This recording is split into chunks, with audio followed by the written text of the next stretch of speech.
you're backstage and you see somebody else that you're like, this dude's got it in the books, right? This guy's physique is superior. He's going to win. Mm-hmm. But obviously, since you won, that wasn't what happened. And I think that's, you can expand that out to the everyday person in the sense of that how we view ourselves can be an illusion, right?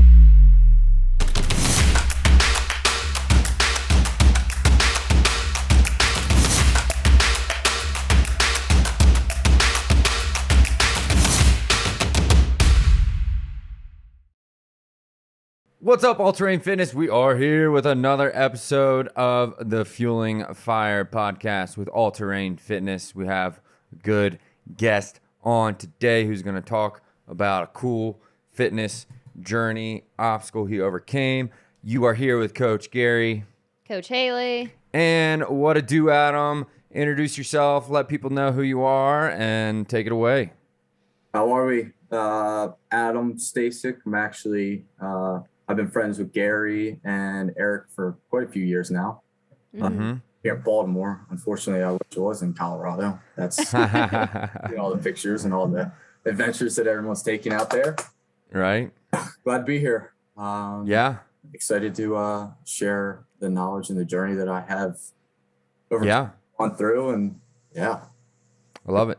Well, so a little backstory. Adam and we used to work together at a gym with our head coach, Erick, back when it was called the MAC. And then, obviously, Hailey and I have moved out to Colorado. But Adam has recently accomplished something pretty badass. Adam, tell people what you've been up to. What was the big little event that recently happened in your life?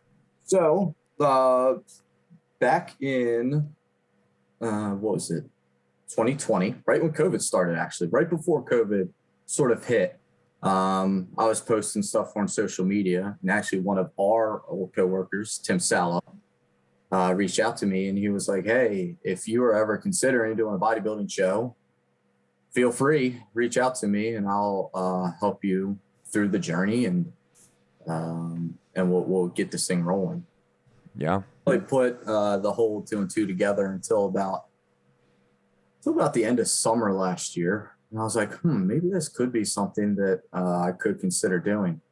Mm-hmm. Reached out to him end of January this year and was like, hey, let's roll it.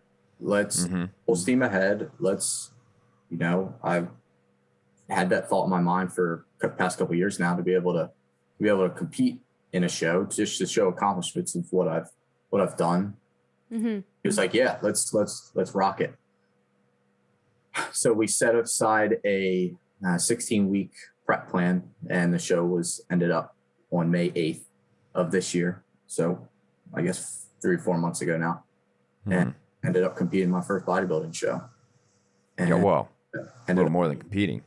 Yeah, ended up winning. How many divisions? I won 2 classes. Went into my first show as an amateur and ended up getting a professional card out of it. Hell yeah. What is that? So to people that kind of don't know, what does that mean, right? Like you kind of enter a bodybuilding competition, physique, and there's all these divisions. Let people kind of know what does that mean? Of course. So there's different divisions within the building atmosphere. You have your bodybuilding, which is overall just super muscular, crazy, right? Like almost like a freakish type look. Your physique is your person who has that overall shape, has the muscular build to them, but nothing to the bodybuilding side to where they're just over the top. And then you still look athletic. Yeah, like you still move around. Your physique is your out on the beach, like wearing board shorts, has the shredded 6-pack abs, 8-pack abs, 10-pack abs for the people that are super. Then they break them down upon like your level of experience within it. So you have your novice, your open masters, based upon age, so on and so forth. Mm-hmm. Your open class, which anyone could compete in, and that in most cases will allow you to become a professional if you are an amateur. Mm-hmm. So I competed in novice and open class, and the open class awarded me with a professional card to move forward. Yeah, so you technically won 2 divisions. Yep. And it was your first show ever, right? First show ever. First show. Yeah. So there wasn't the high expectation of, trying to become a professional. It was just the added benefit that came along with it. So, you have been more than gracious to kind of share like where you were at prior to all this mentally, physically. And I'd like to kind of start there, right? Yeah. Our whole realm and being all-terrain and the all-terrain fitness realm is kind of more or less like, what are these things that are going to give us value from our fitness? What are these things that make us feel good and why we want to keep doing it? So it's 2020 before you even, say to Tim, you're doing this. Yeah. Share with people kind of where you were at mentally and physically. And I think I know a little bit of what you might say, but let the people know where you were kind of at. So we could even backtrack it a little bit past. Let's do it. 20. So I want to say somewhere in the 2014-ish range, I became a personal trainer with yourself and Erick.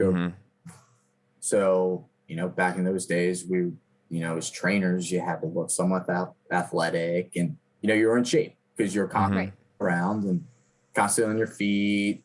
And you weren't even really thinking about having to stay in shape because you're just staying in shape as you're working. And then I turned away from that to sort of change my career or change my job path more towards a career, and ended up going into recruiting and became very sedentary. Sit behind a desk all day, 12 hours a day, and stopped working out and went from athletic in shape as a trainer to like polar opposite end of the spectrum, to where I was at my highest. I don't really share it often, but I was at my highest of 235 pounds. What were you at before? I was right around 160. Okay. So it's pretty significant amount of weight gain. Very significant. And the 160, it sounds like that was, you weren't trying to be 160. It was just like that was how you lived. Yeah. I mean, I played golf in college. It was just me trying to stay in a shape and compete on be competitive in a higher level of golf competition. Right. And really significant geared towards any type of bodybuilding or anything along that line. So yeah, I spent a couple of years, is pretty big, and then I told myself 70 pounds. Yeah, I told myself, hey, it was more of a mental dark place than anything. Everything around you sort of just seems negative. And I eventually came to a point where I was like, hey, you either get your shit together or you're gonna not make it.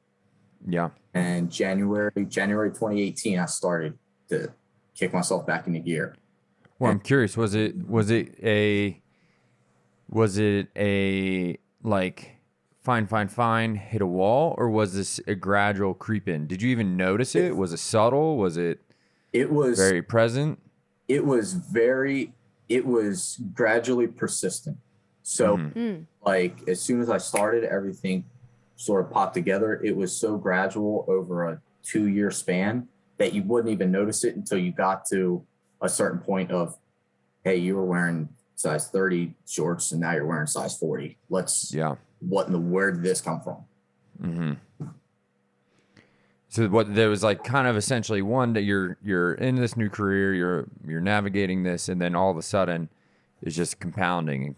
You're probably like, well, maybe even a sense of like, I'm not actually I could fix this tomorrow, right? I could fix this tomorrow, until you're almost like, holy shit, like I have to actually right now choose if I'm going to fix this. Yeah. I mean, it was almost to a point of like life or death almost. Situation. I mean, it was if I continue down that path, it could certainly have its health impacts on me for sure. For sure. When you say it was a very dark mental place, was it the how you talk to yourself changed from how you used to talk to yourself? Oh yeah, 100%. How so? It was all within the years. Like there was nothing positive at all. Everything kept coming across negative. It was negative self-talk. Just everything that I ran into in life was a complete negative grind. How did that impact relationships around you? Not good. Friends definitely started to disappear a little bit. I wouldn't say disappear, but definitely started to try to part their own ways. The quality of that friendship, it was more as opposed like surface level. And I think, a lot of us start to realize that when that negativity creeps inside, that without us even thinking of it, then we in turn treat the people around us in that negative sphere. And then we know that that's not who we are deep down as a person. And so then that kicks back another frustration of like, why did I do that? I'm not that type of person. And then it's just this loop, and you catch yourself in this loop over and over and over again. Yeah. Without a doubt. So you hit 235?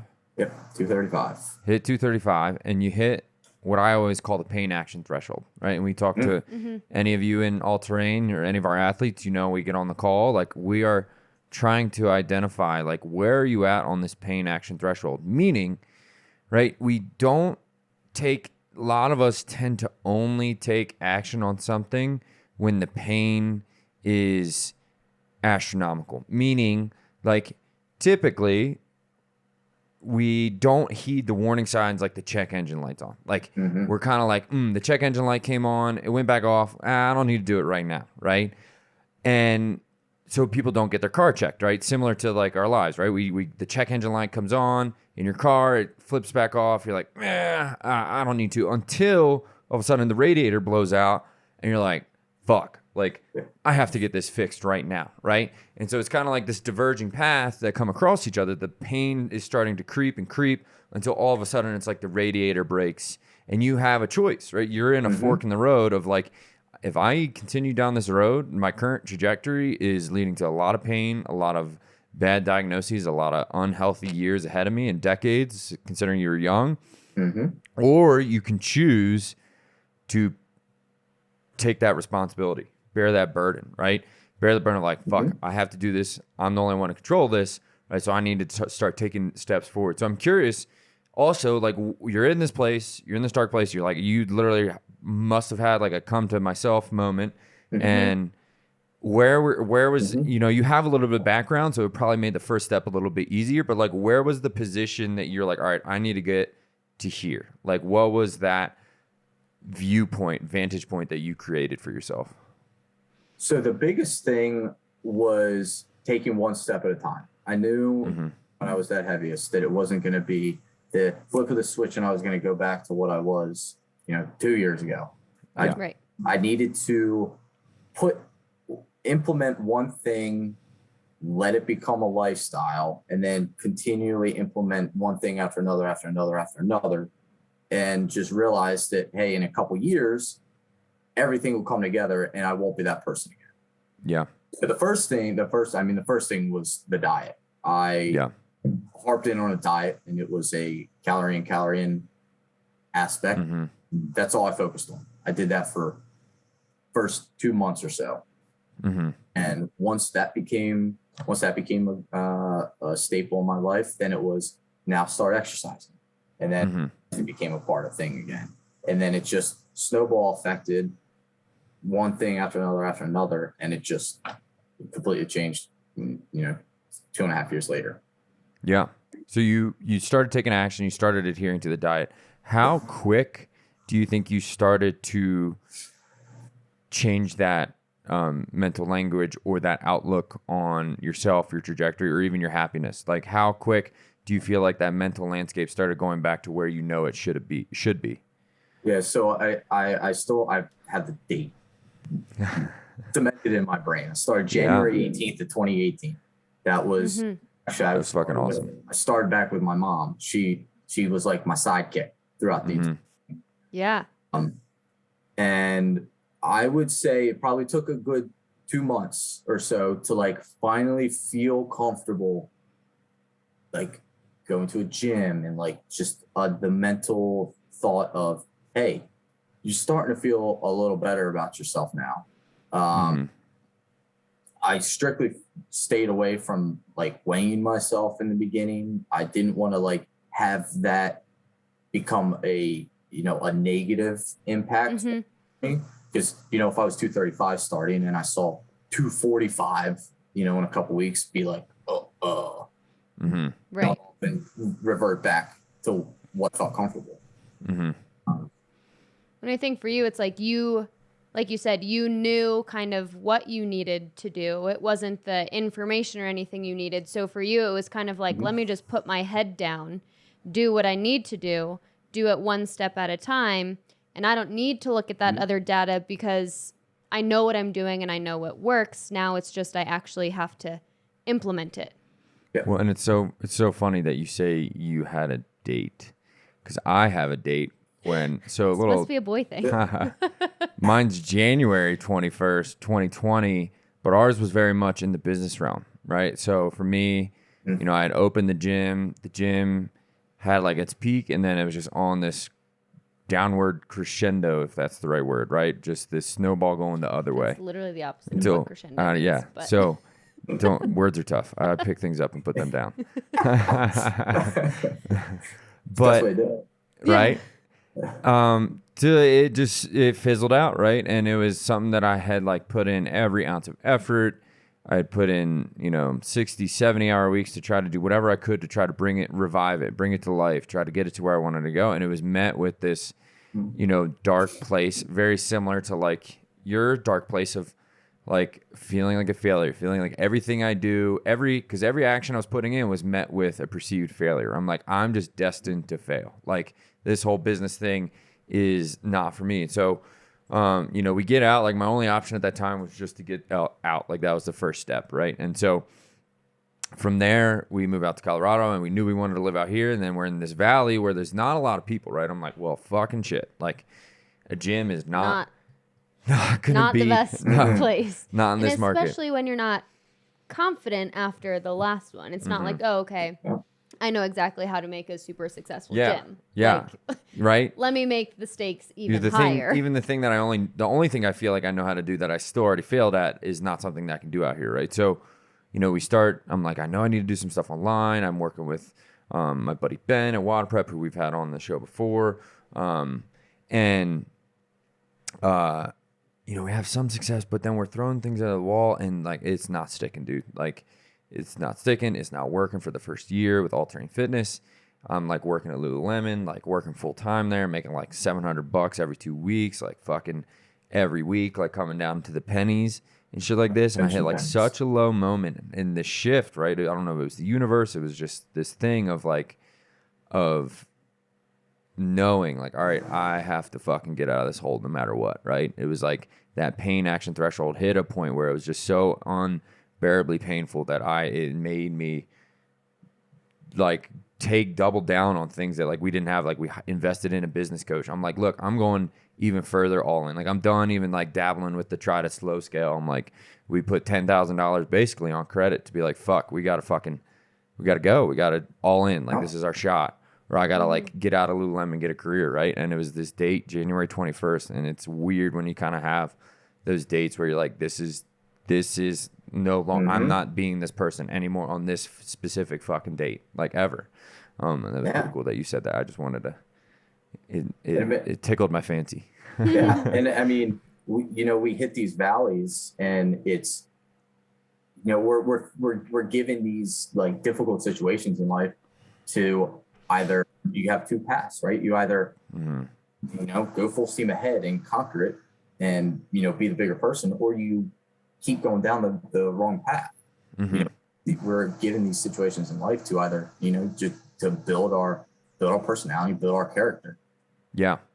It's funny that you say given, because it is almost like the universe presents itself with this opportunity, right? Yeah. And you have to either like listen to the calling and fucking take the action, or you continue to listen to that negative self-talk, that negative self-belief that you're starting to get further and further down the hole until the next thing you know, your life is cataclysmic, right? You're freaking homeless, right? Like that's how that shit can tend to happen, as you get the snowball going effect and the negative momentum, right? It's like the snowball can go whichever way you're feeding it. Well, and I mean, Gary and I were having this conversation in the car the other day, and I think it goes really well with these situations are given to us. And we were talking about, you know, we all have this kind of like path that we're trying to go down. And at any point in time, no matter where you're going to detour at some point and you're going to veer off. And it's really, really cool that you were saying when you hit this point for you, it was like you kind of hit that snap back, I need to get back into it. And your mom was your sidekick. And I always look at it that we detour for a reason, and it's usually to pick someone up along our way.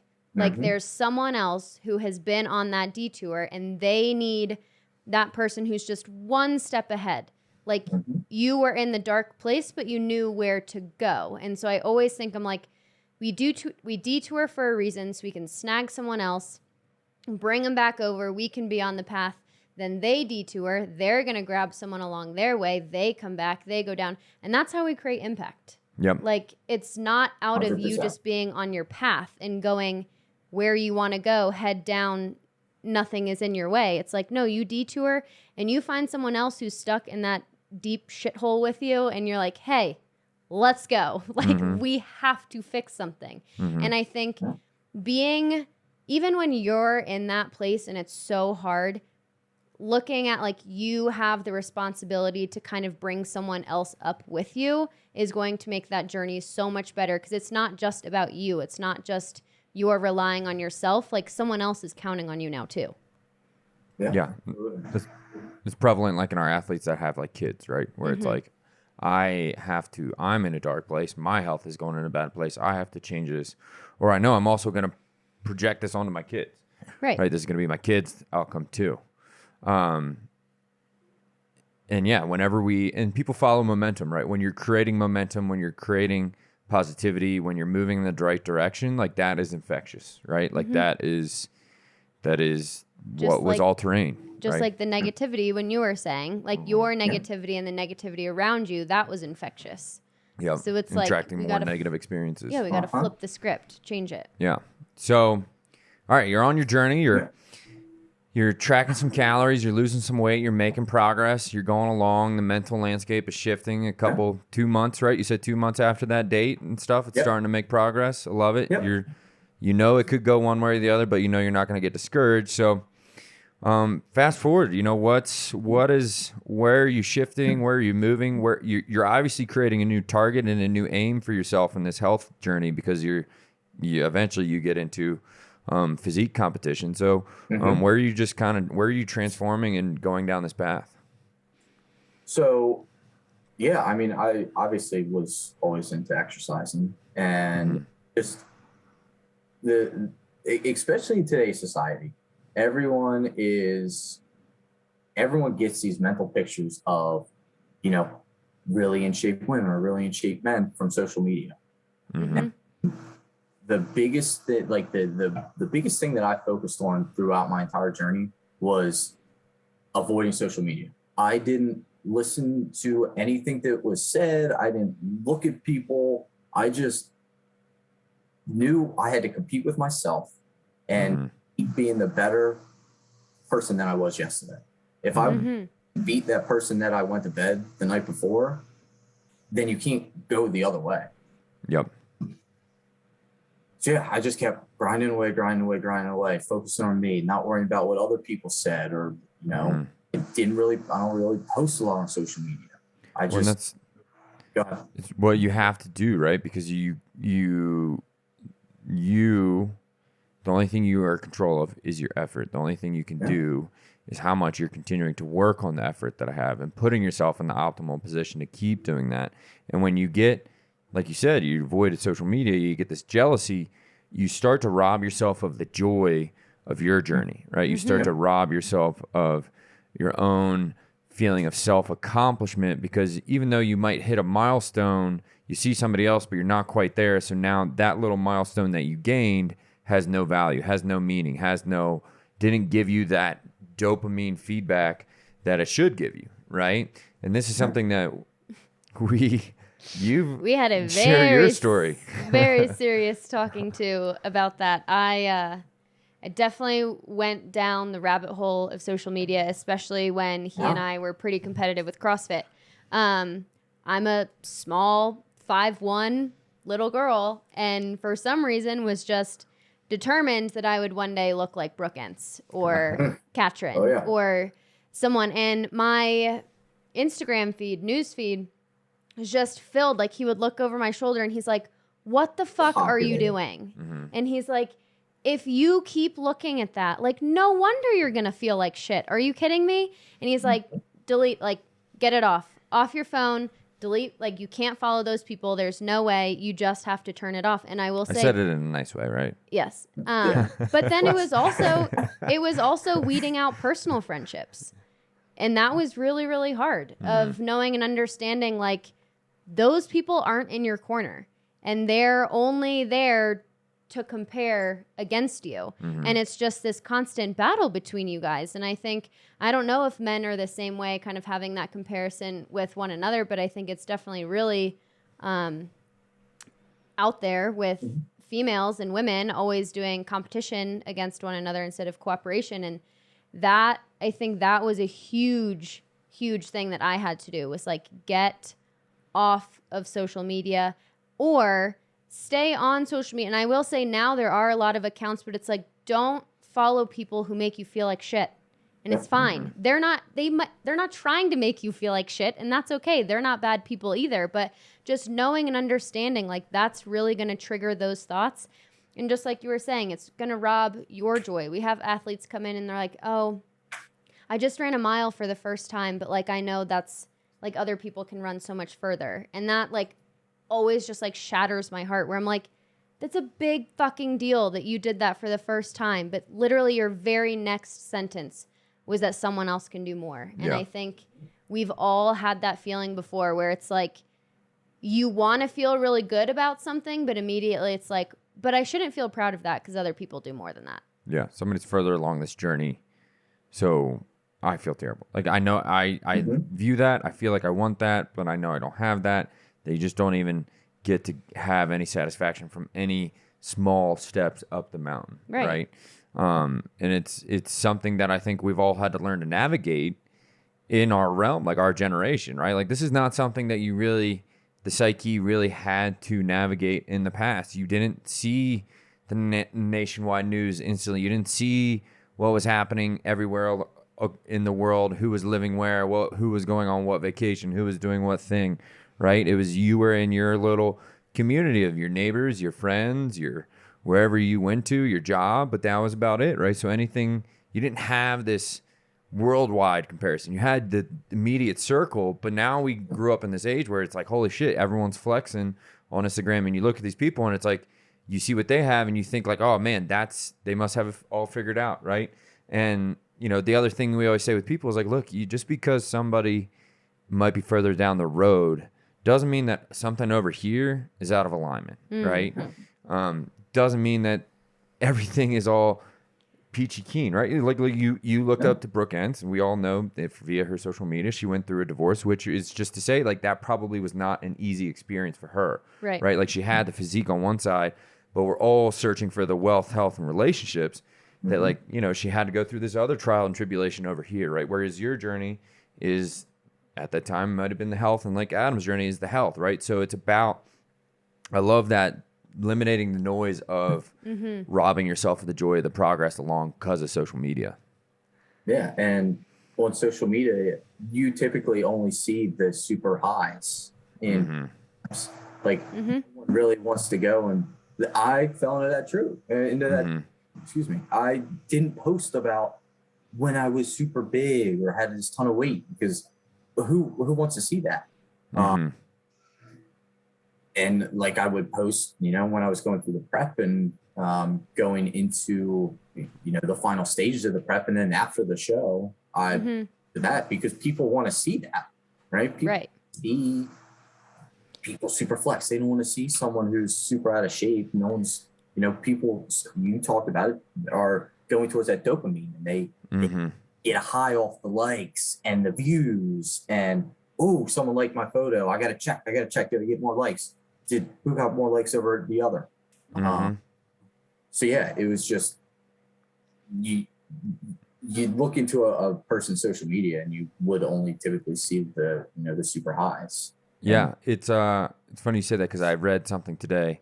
It was basically on how we are in our society and in general, multiple facets. We tend to have I think I got the terminology correct, survivor bias, meaning we only see, like we try to model super successful people, right? But we see the people who survived and made it to the end, right? We don't see basically all the other people who also equally try to be successful in that same modality and didn't succeed, right? Another, like a good example they used was that they had this mathematician try to figure out how to essentially make World War II planes more durable, less susceptible to being shot down. And so their first strategy was to take the planes that came back and identify where the bullets tend to hit on the airplane. And this mathematician came in, he's like, well, this is a survivor bias, in the sense that why are we modeling the planes that are surviving, right? These obviously prove that where these planes can get hit and keep moving, right? We need to look at the failures. Right, look at the failure. And so it's like you say, we only see, we have a very survivor bias, right? We want to see the end product, but we don't want to see the struggles or all the people who failed along the way, right? And it takes a lot amount, the real part of that, and for your journey, in the sense of that survivor bias, is like, look, you made this journey, but how you did that was with a lot of consistent fucking effort, right? Prioritizing, seeing an aim for yourself, and then taking these actions and being like, look, I'm going to consistently do this shit over time to get to where I want to go, and take that responsibility, which can suck at times. So, and speaking of suck, so before show prep, right? All right, so you're getting closer to wanting to do a show. How much weight did you lose? So I have to try and map all of it out. Before I even thought about reaching out to Tim or before he reached out to me, so back in 2020, I was probably right around where I was, 160, 165 again. The holidays would come around, so I get up to like 170, 175. People enjoy their life. Let's first. So that was what? That was 60 pounds. Yeah. Fuck yeah, man. That's fucking awesome. Oh, yeah. Yeah. I mean, it's not a small feat. No, it's funny when you find weight size 40 pants that I was talking about, and you could fit both legs into one of the legs. You're like, yeah, right. I guess I don't need these anymore. And that's testament to also, like, look, anyone out there is like, this guy was in the fitness industry already, right? No. He was a trainer, and he's still, a shift in his life happened, changing careers, and his physiology got away from him, got to a position that he didn't want, right? Like, it happens, so many people are like, I just don't know how this happened to me. Like, I talk to people on calls all the time. They're like, I just don't know how I got here, right? And it's like, you don't need to necessarily, you should know what are these patterns so I can avoid it in the future, right? But like, look, you don't need to keep wallowing in that, right? Like, you need to identify where you need to go now, right? You can definitely recognize how that happened, but now you need to not keep wallowing in this and keep having that pity party of, and it's not even pity party, it's you trapped in your own negative thoughts and self-talk that you can't do it, right? So now it's like, look, we need to identify this aim and get it done. And inversely, you came back and you fucking did it again, which is fucking awesome. So you're at like 265 or 165, 60 pounds. Fuck yeah. You're putting in 2 pants in one leg. So it's crazy. So where are you at there? What's going on? What's life presenting to itself? How are you feeling psychologically? Great. Yeah, tell us. I mean, the saying goes, you look good, you feel good. And it, in a sense, that's the thing, It is. It's not so much, people saying, stuff to you. I mean, that obviously helps because, it boosts your inside. It's good to hear compliments. But everything around me, like, you walk around, you feel good. Just waking up, your body feels good. It's, being in these positive or having these positive aspects in life. It just, it's helping the mind and just everything around you. It's like, if you literally feel like you can conquer the world. It's, yeah.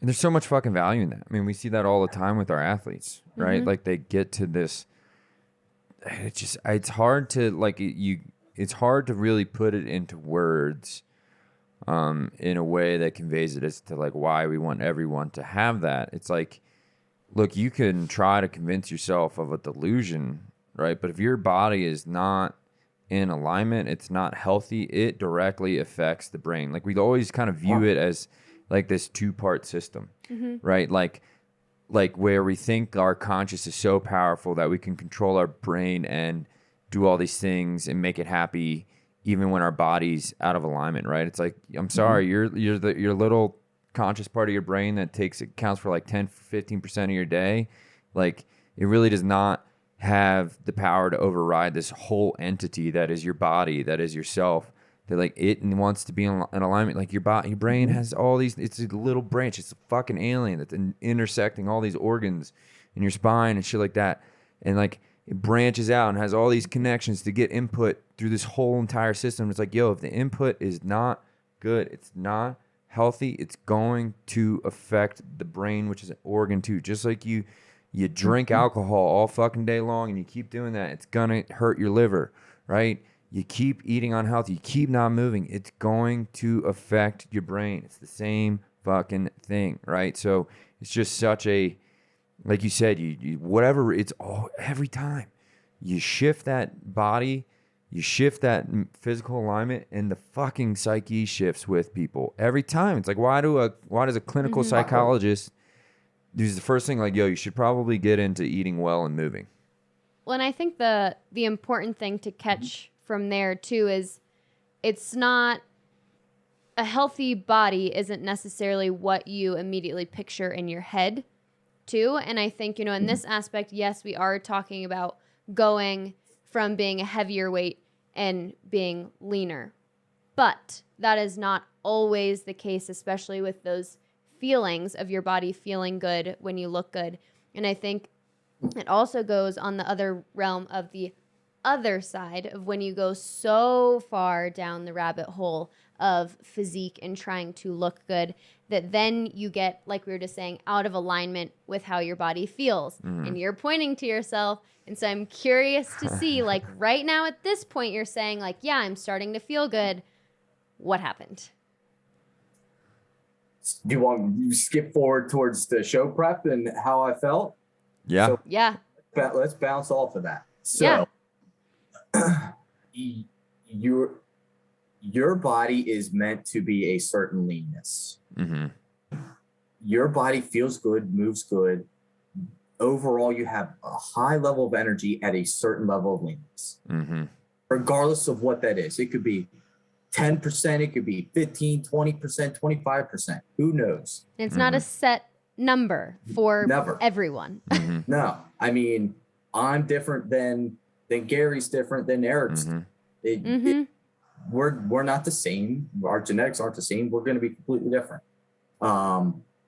So leading up throughout the entire prep, obviously the goal is to get as lean as possible. And as you're going, if social media brings it about, the leaner you get, the better you look, the more people think, oh my goodness, look at him. Like he looks fantastic. Yeah. That must look and feel, that must feel great. Yeah. I mean, you sit there, I obviously posted photos from the show I stepped on stage under 7% body fat. Mm-hmm. And I felt absolutely trash. Yep. Felt completely miserable. The last week of prep was probably the hardest week that I've ever gone through in a diet, regardless of, you know, you being 235 pounds and you cutting out all those sweets. Mm-hmm. I would do that week over going through the final week of prep any day of the week. Yeah. Mm-hmm. Your body is being so depleted for so long, and it's striving to get these nutrients to fuel your body, and you just have no energy. Mm-hmm. So you know, you get super lean on stage and people are like, oh my God, you look amazing. But so on the outside, yeah, I looked incredible. I'm not going to lie about that. But I felt fucking terrible. Yeah. I mean, I'm freaking dead. Absolutely dead. And so inversely, you eat too little, you restrict too much, and then you also, the mental psyche is starting to go to this lethargic, unmotivated, not feeling like just that high vibration energy for life. But you have people on the other side, and that's where it's so confusing, because you have all these people being like, you look amazing. High five. And so you're like, wait, this is what I'm supposed to be doing. Like, I'm really confused. Internally, I'm like, this is wrong. Like, my body doesn't want to be here. But it's like, well, when I was kind of in that state where I was like, oh, my body's so comfortable, it was like, I mean, people were like, oh, yeah, you look great. But like, it's not like they were like, oh, shit, when I walked down the hall. And now it's like, oh, I'm gaining all this attention. Like, I must be doing something right. But my body doesn't feel like I'm doing something right. Like, those mixed signals are like, that's, I think, the recipe for the disaster. Without question. Without question. I mean, well, go ahead. No, you got it. No, yeah, and you know, again, on social media, people see that all the time. So like, you know, your Brooke Entz and all of these like popular figures post pictures, but it could be, you know, I could use photos from my show that was 4 months ago, 5 years from now, and be like, oh, me. But people don't timestamp of it. Yeah, I don't look like that anymore. That was a miserable week to get there. Exactly. People don't realize when these things occur on social media. People aren't like that way all year long. And so we say this to especially all our women, right? That again, I always kind of I love all you our ladies, women, and especially Hailey. But it is, we get a lot of people get trapped into the, well, now I need to be skinnier, and it creates this also negative mental landscape as the person who was just unhealthy in a position of overfueling, right? We talk about this all the time in the sense that you underfueling your gas tank consistently over time is also going to create issues mentally, right? Like you said, there is this sweet spot of your body feeling its best. This is where your body likes to operate, right? And it's not consistently overfueling that gas tank all the time, and it's not running on fucking E all the time, right? It's about, can I try to fill that gas tank up to that line consistently, repeatedly, and if I can, the body's, that's like you said, you feel this like harmony, right? You feel like, this is a better position, which I'm sure you're in now, right? Post-show, you're probably feeling a fuck ton better. Oh, yeah. And yeah, I mean, again, probably 3 weeks prior to the show was when I really was, it was probably like 3 to 5 weeks, somewhere in that range. I was feeling really, really good. And then you hit a wall, and your energy just, your body is like, you've done this way too long to me. I need something. Yep. And it probably took a good like 9 weeks, 10 weeks or so post show to like finally feel my energy levels get back. It took that long. Yeah. Because I mean, you're depleted for so long. And how long did you deficit? I did 16 weeks. Okay. So I would go ahead. About half the time, right? You started to get back to normal. I would say it probably took 1 to 1 for you to really get back to fully energetic. Yeah, because I mean, the past 2 weeks, as far as exercise, my energy levels. I'm finally feeling 100% again.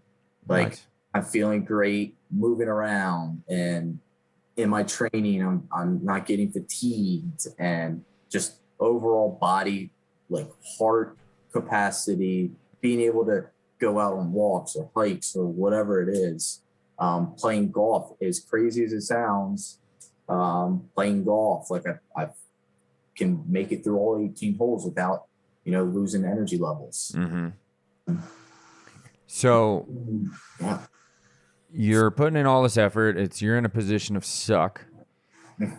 And you get to the show, and we were talking earlier, and I find this pretty fascinating. You're backstage, and you see somebody else that you're like, this dude's got it in the books, right? This guy's physique is superior. He's going to win. Mm-hmm. But obviously, since you won, It that wasn't wasn't that. what happened.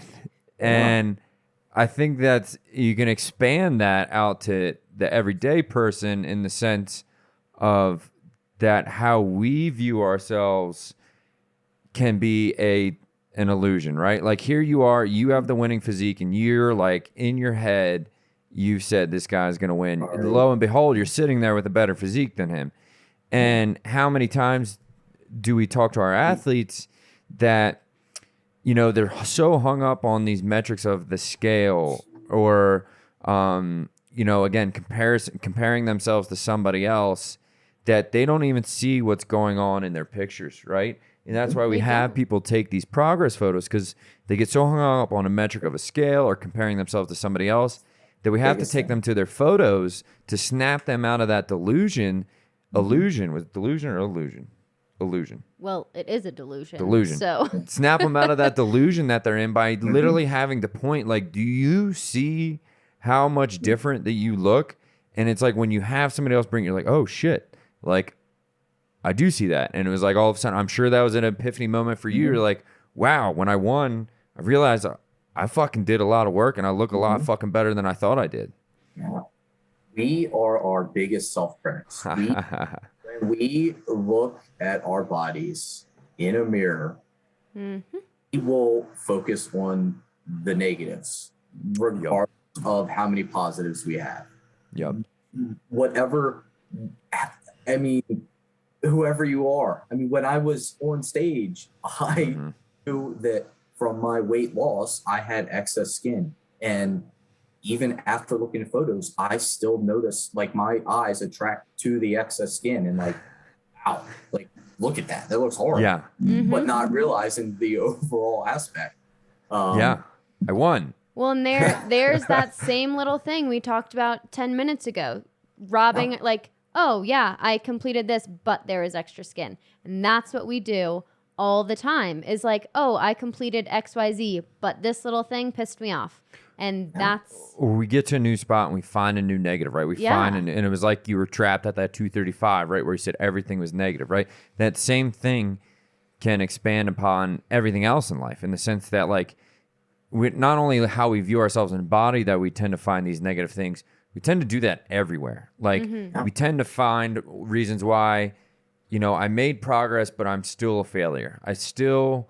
I acquired the position that I want, and I find a new way to tell myself that I'm a failure, right? So you have to, it's not really so much about accomplishing those things as it is practicing bringing better emotions to the things that you're doing, right? Bringing, like, look, I know sure, here's a position that I want to go to, but like if I'm still bringing this negative nitpicky thing to that thing, I'm going to get there and then be in the same mental spot that I was before, right? So it's also equally a muscle of training, like, all right, I need to bring, like, what I like is joy and creativity. I need to bring those things to what I'm doing whenever I'm doing at any time, no matter what stage or what I've accomplished, because I'm in control of bringing those emotions to it. I'm also in control of getting to that position and finding a new negative, right? So we have to choose which emotions are we feeding? Which route are we taking? Are we going to continue to feed that negative inner critic, or are we going to say, like, fuck you, I'm going to make sure that I'm going to be a positive inner critic and bring my positivity emotions that I want to the thing?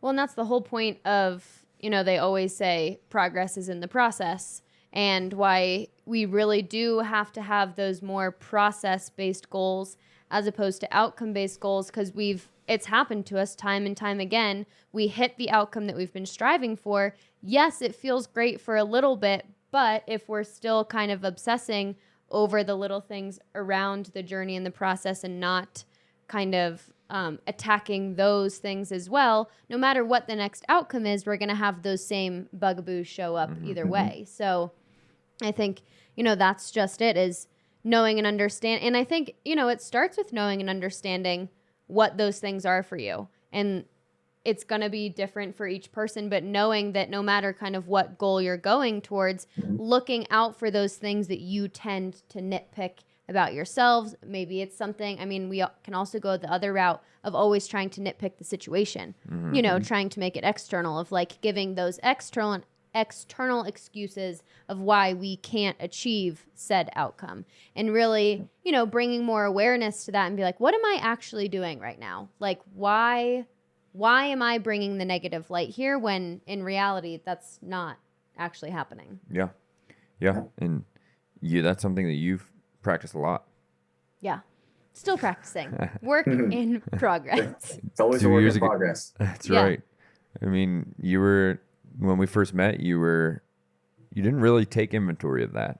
Like, I had to tell you, like, you were so, like, the Instagram and so critical of yourself that I was like, I just have to let you know that, like, your biggest enemy is not like your past, your genetics. Your biggest enemy is the 6 inches between your ears. Right. Like, that is the thing hindering you. Yeah. Well, and it's funny. It actually showed up, which I don't know if we've ever told this story. It showed up actually in the gym, and it was so, I guess I'm like kind of emotional now, but I was very, very closed off for a long time. And we would be in the gym, and it was all the time on a set of back squats. I don't know what the fuck happened, but like when I would back squat, it's like I would cry about something. Carrie was always like, what the hell is going on? And we were sitting at, you tell this story so much better, when we were sitting at Qdoba. So we're sitting at Qdoba enjoying some beautiful burritos. And I haven't had Qdoba in a while, and my burrito crumbles. Like as soon as I open it and I take like my first bite, it like disintegrated. And I was like, holy shit, that burrito crumbled faster than you under a set of back squats. And it was, but I think that was when we can laugh at it now. At the time, you took it so personal. Oh, I was pissed. Yeah. But it was one of those where I was like, he had called me out on that. It was like, you crumble. And I was like, I didn't want to hear it. I wasn't ready to like face that self-conscious part of my psyche. And then it was like, I really started to pick apart, like, that happens everywhere. And it's like, I'm fine. And then it literally is just like crumble. And I'm like, okay, I need to start figuring out what's happening before the crumble. Like, I need to make this not just be like completely life shattering every time something happens. And a lot of that had to do with being, you know, holding that confidence in myself and knowing and understanding, like, having that control, seeing those negative thoughts come up. When they do, how can I shift them? Like, knowing it's okay that the negativity comes up, but I need to bring awareness to it, change it, and then move about my merry little way. Like, I can't just used to be like, oh, fuck this and fuck that, and just like grumpy about everything, and then I crumble on a set of back squats, and it was like I wasn't doing anything to address it. Yeah, it was just that, it's like we were saying, that over-consuming negative critic, comparison, all the above, getting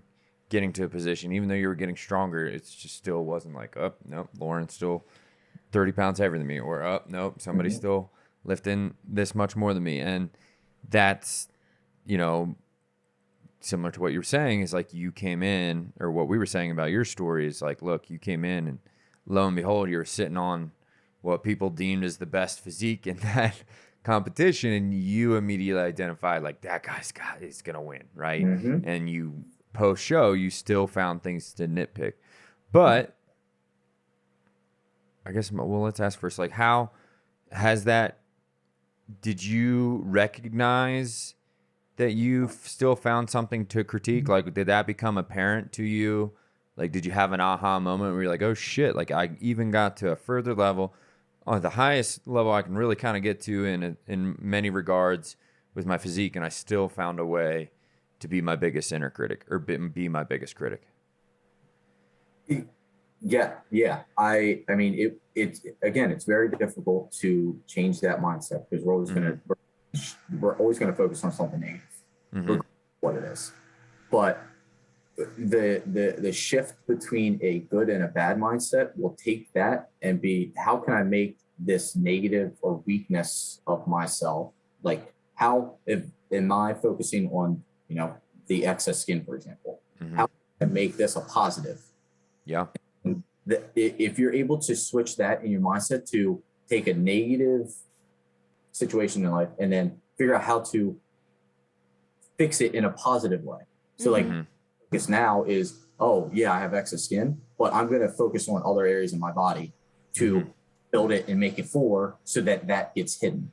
It's, just keep focusing on this negative. Just take positive and like, let's grind and fix the other areas. So how does someone who's much further behind in your journey, in that more dark place that you were a year or two ago, timelines are getting gray in my head. I know, they're all jumbled. How does one even get to the position to tell themselves like, hey, we're going to turn this into a positive? I mentioned it earlier. So the focus is being the better you.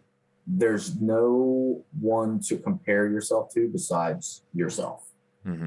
As long as you are trying to compete and be better than the person you were the day before, that's where you need to focus on. Whether it's you got up with no pain out of bed, the next day you get up out of bed a second faster, or you walked a half a mile and the next day you walked 3/4 of a mile.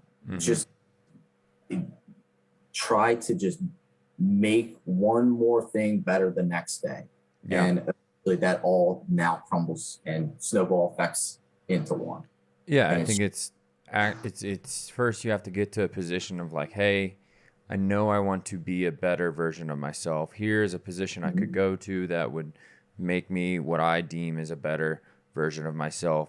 And then you, like you said, like you every day going to bed and knowing that the only person you got to be better than is tomorrow, is like, you have to get to a position like, here's where I want to go, but I know there's no end destination, right? Like I have to realize that I just have to love the hunt, right? I have to love the process of going to this position. I have to love doing the actions that don't feed the immediate gratification wolf and feed the delayed gratification wolf, and enjoy that, right? Enjoy getting into the suck, enjoy carving out a better mental landscape, enjoy hammering my biceps and squats and all that stuff, and continue to realize like, look, I want to go here, but I know like there is no actual end destination to me trying to keep cultivating my best self and waking up the next day being a better person, right? Or should I say better than who I was yesterday, right? And that's the key, is to realize like so many people feel they're going to get to this destination. Like if I get the physique, that'll solve all my problems, right? And it's the hunt into that. It's not getting to the destination. The destination it's just a way to prove like, all right, like I realize now I can take continuous action and improve where I end up. Let's keep doing that. And I think that's in more words than one, is like how somebody who's in a darker spot can do that, right? Like create the position of aim, know that there's never going to be easy. I have to love the process. I'm never going to get somewhere and be like, I'm done, right? I'm done doing this, right? So being okay with like, all right, I have to get to a position where if I want to be a better self, I have to love the things that continue to feed just being better than who I was the day before. And it's not, and it's not all physical, right? You one goal or one end result could be feeling great throughout the day. Right. It's not a physical thing. It could all be, how your body feels. If you feel freaking great all day, every day, you have super high energy, that's an awesome goal. Like, and it can be mental too. Yeah. I mean, if you are looking at every aspect in life in a positive realm, that's a great goal. I mean, if you want to be thinking positive all day long. And positive people surround themselves with positive people. Right? Yep. It's infectious. It is. People attract to that. And again, it snowballs. It's not all the physical aspect. You get mental space. You do some crazy good things. Well, it's like you see somebody who so clearly carries their unhappiness in their posture, right? They're hunched. They're looking down. They typically look like they haven't seen much sunlight in a long time, right? Hey. Don't hate on us pale people, okay? That was good. But you never really like see them in the middle of a group of like people that like look happy and vibrant and good posture and carry themselves like they are a happy person, right? Like you don't see them just being that one odd end. Like typically that group, like you said, you attract people that are happy, positive people, right? You tend to, like, your group of friends tend to morph into, similar avatars, right? Like, and so you are going to attract, you have to, if you feel like, oh, I don't have any friends, I'm not where I'm at, like, you're the common denominator. That's why you got to find that person who detours and hope they just rip you back into their That's right. into their group, and then you'll get right on your merry little way. So you have put in now, so from it was 2018 and you won in 2020. So we're on a 2-year journey, right? Yeah. 2-year journey of not only Also, weight to be loss. clear, that's not a 6-week journey, people. That is not 6 weeks. Not even remotely close. Yeah, not Like, even 16 weeks. No. Not even the 16-week program that he was on. Yeah. Right. So you've been putting in a lot of effort for a long time.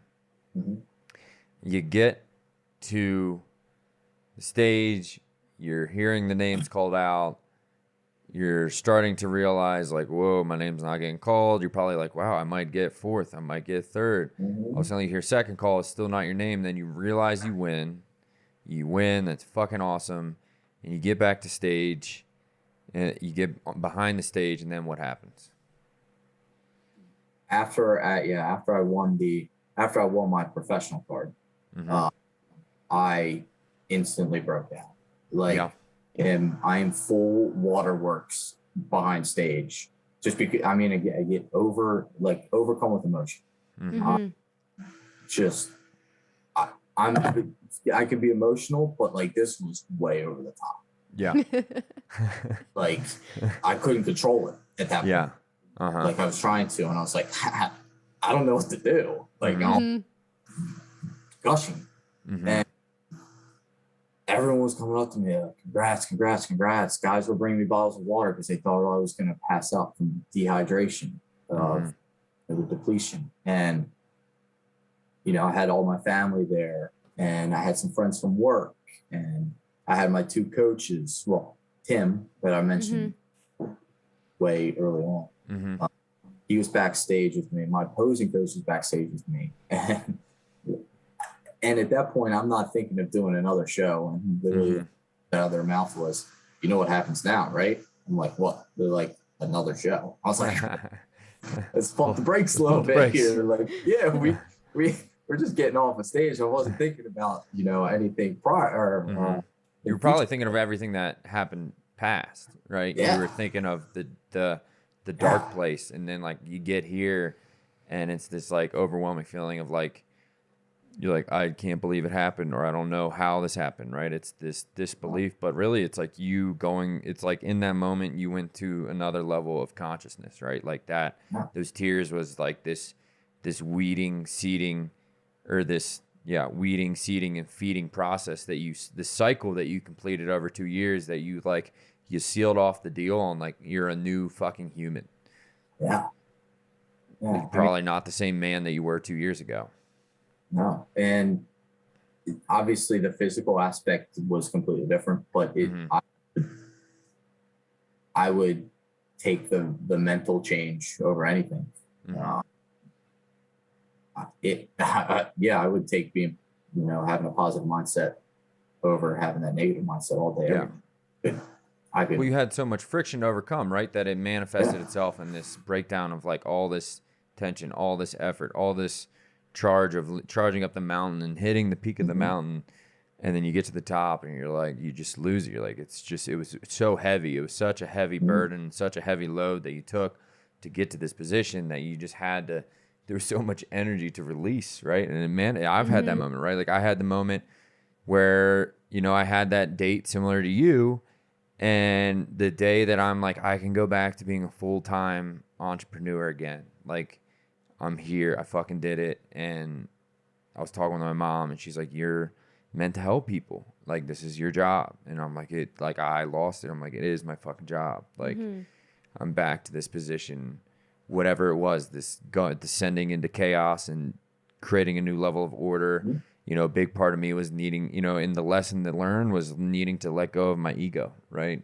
Like that was what, in that time, that dark place, like the lesson to learn was like the ego is what had gotten me there before.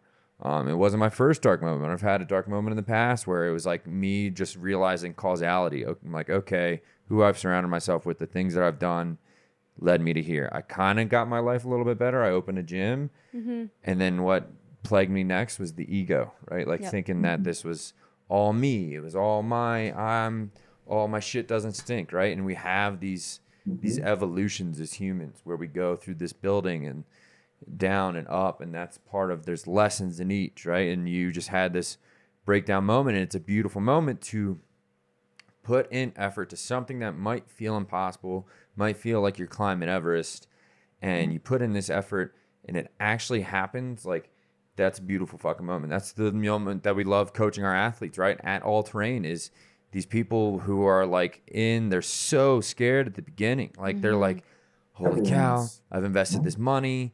I've tried so many things. I feel like I can't do it. It feels impossible. You can hear the panic. Yeah. You can hear it in people's voices. Yeah. And it's the loneliness, the longing. Like, it's just like they get to the point of, I will do anything. Yeah. And it's scary. And they get to it and they're elated. They have these breakdowns. People talk about, like, I've cried multiple times in this journey about never thought this would be possible. And then they get to the other side and like, this is the best fucking investment I ever made into myself. Investing to get out of that dark place that like Adam was in, that I was in with my business, that you've been in when you were getting in Baltimore before you met me, right? Like these evolutions that we have. And it's like, you have to some point find a tribe or something within yourself that identifies like, I have to get the fuck out of this hole and I'm going to do whatever it takes, and then keep gradually building the belief as you keep going along. I mean, invest in your body. You're not going to be able to experience life at 60, 70 years old if you're not investing early, or if you're not looking to stay healthy. It's gonna be an enjoyable life for you. And if you don't have that healthy body, the brain's not going to be positive, and you're going to attract yourself more negative people and more negative events. Yeah, everything's connected. Yep. Invest in yourself, crush it, and everything else falls into place. Yeah. Fuel your body with good nutrients. Yeah, you could. It's obviously not. You don't have to go through life in a calorie deficit and prep all the time. Like, you could enjoy stuff, but in moderation. Here, make small changes. Small changes lead to major results in the end. Yeah, I mean, fuck yeah, dude. 60 pounds to winning a physique competition, dude. Like, from sitting and working 12 hours on a desk every day to 60 pounds later, being in a dark place mentally, 60 pounds later winning a physique competition. Like, that is everyone has their journey and their obstacle, and like that's a big testament obstacle or a big obstacle to confirm that like you can, other people can fucking do it. Like you can do it. Yeah. If Adam can do it, you can do it. Right? Yeah. Will you maybe be number one in physique? Maybe not. But if you aim higher and you take consistent action, you're still going to be better than you were before. Right? And then like it's not meant for their journey to win the physique, right? But doesn't mean that's not going to catapult them, slingshot them into something else that is more destined for their journey. Yeah. Yeah. Nothing's impossible. You control the controllables in your life and worry about what you can't control. You know, put your effort in everything that you can control and let the pieces fall into place afterwards. I love it. Yeah. I mean, that's the biggest thing. Just focus and make the most out of what you can control. Both from there. So we have to ask you one question before we start to wrap things down. Yeah. You know, you've obviously you're doing more than just improving your physique, or you have in the past 2 years, which is fucking awesome.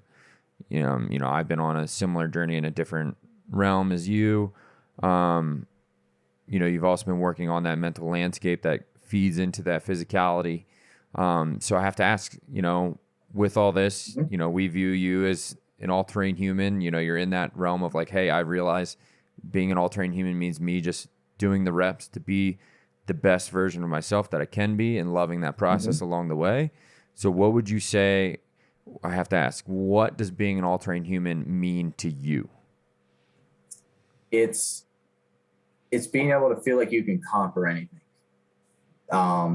You guys, I mean, I've been following for a while now. Just, again, putting yourself around positive people and knowing that you can do it. Like, just, everyone has your back. Just, you put in the effort and the results will happen. You guys make it so positive, like the positive mindset behind everything. Everyone's willing to help. And it's such a great community. You guys, it's the positive mindset. And you guys bring that across the board. I mean, I think that's exactly what we aim to be, because that is, you know, everyone in this world is just, it's so filled with negativity. It's so filled with pointing the finger at somebody else.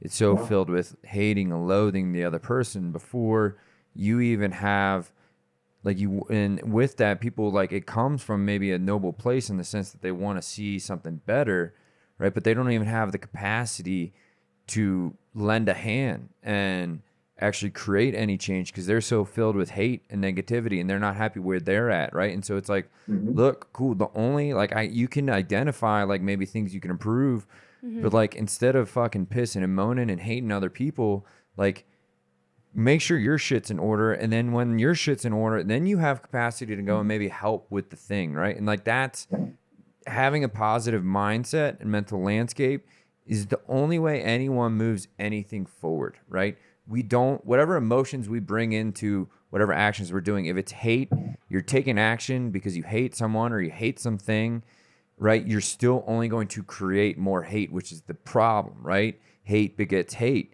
And you have to this is what we want for all terrain, is to be the positivity, because we're in a world full of negativity. It's like, look, sure, yes, there's things that fucking suck in the world, but guess what?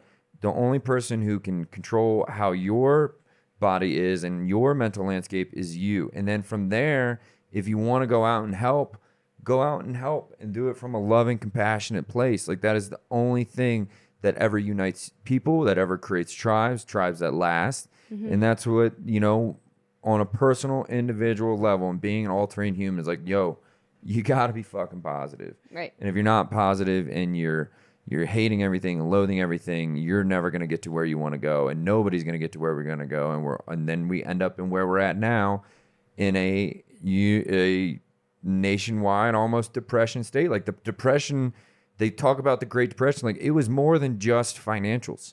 Like, people were depressed, and it's a similar state of we are in now. It's like, yo, and all you are inputting yourself is hate, things that make you freaking, what I had a quote the other day.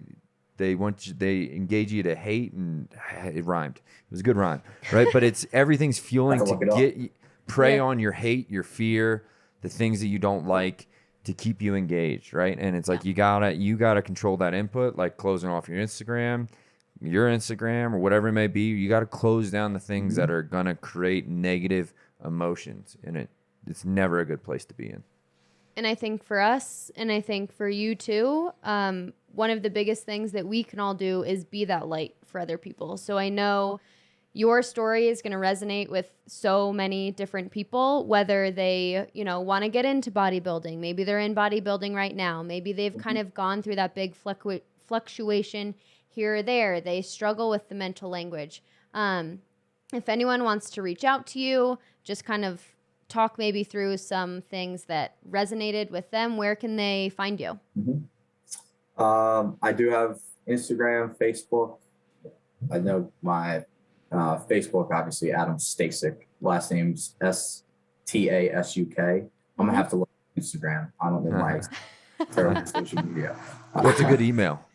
Adam.Stasuk@yahoo.com.